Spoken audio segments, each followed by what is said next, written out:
Hi friends, இந்த வீடியோவில் நம்ம என்ன பார்க்க போகிறோம் அப்படின்னு கேட்டிங்கன்னா, 3 நாட்கள் முடியல குபேரா திரைப்படம் எத்தனை கோடி வசூல் செஞ்சுருக்கு அந்த ஒரு விவரத்தை பற்றி அந்த வீடியோ நம்ம டீட்டெயிலாக பேச போகிறோம். இப்போ நம்ம தனுஷோட குபேரா திரைப்படம் வசூல் குறித்து இப்போ ஆஃபீஷியலாக அப்டேட் வந்திருக்குங்க.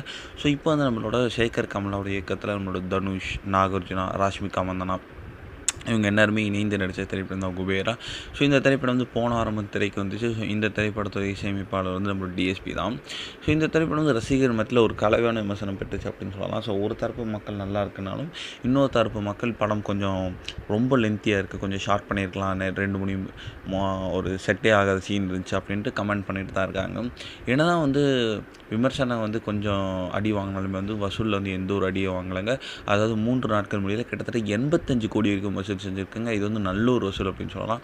சூப்பரான ஒரு வசூல் இருக்குது. ஸோ வெயிட் பண்ணி தான் பார்க்கணும் போகும் நாட்களில் எத்தனை கோடி வசூல் செய்யுது அப்படின்ட்டு.